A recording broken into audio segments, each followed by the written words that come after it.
Hi everyone, this is a great idea for using stale bread or these ends that nobody ever eats. It's also a great way to use crusts if you end up cutting them off all the time for your kids.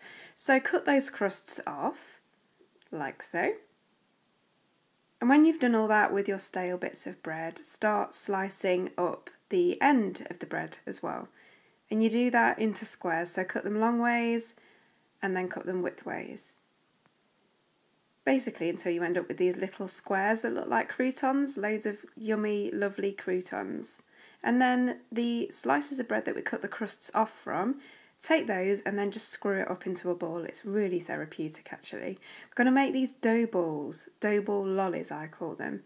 And they're a really great nutritious way of getting your kids to eat bread, but also they use up bread that you might just end up throwing away, so it's a great way to make the most of that. So again, screw that bread up into a ball so it looks something like this. And when you've got all your dough balls, you then need to just use your thumb to press a hole into it. We're carving out a hole in the middle, so you don't want it to go right the way through. You're just creating a sort of bucket for the passata to go in. So here's the passata being poured into the middle, and it's kind of like a donut in a way, but a really healthy version of one because you're using bread and passata. I've gone for really natural tomatoes with no flavouring or salt inside, and then you seal it up. You can actually use the passata to seal the bread back together, so don't be afraid if it all sort of squelches out. Let's watch it again. Take your thumb, make a hollow in the middle of the dough ball, press it down, and this becomes the tray for the passata to sit inside. Pour your passata in the middle. Just adds a really extra flavour when you bite into it later as well. And it looks like this, and then use your fingers to sort of prod the passata back in. It will splurge out a bit, as you can see, but don't worry about that. It kind of gets messy and fun, and your kids, if they're a bit older, can join in as well. And use the passata itself to seal it, so just wick that away. Maybe try it. Sorry, something I always have to do.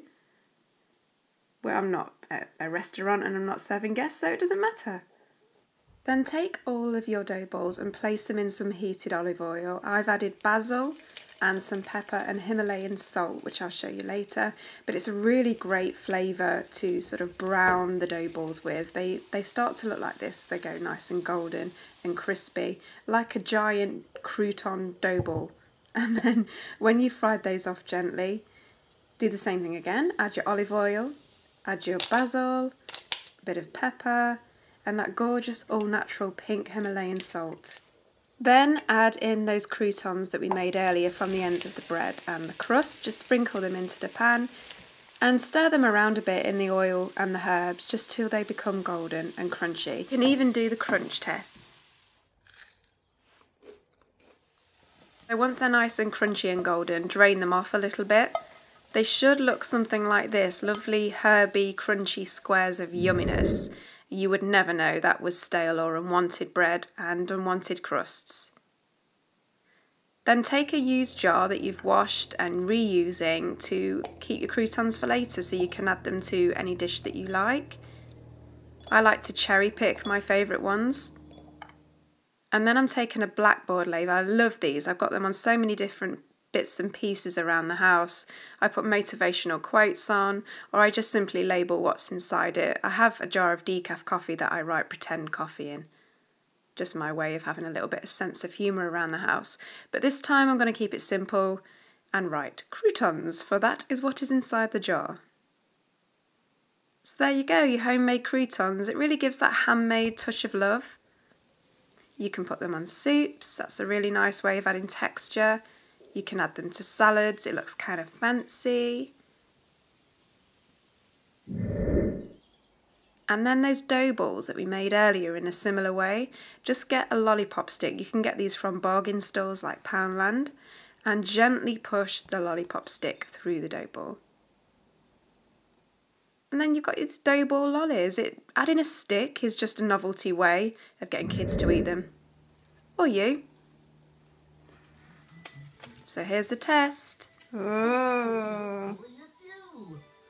been hoping you'd come to visit my house. Come on in.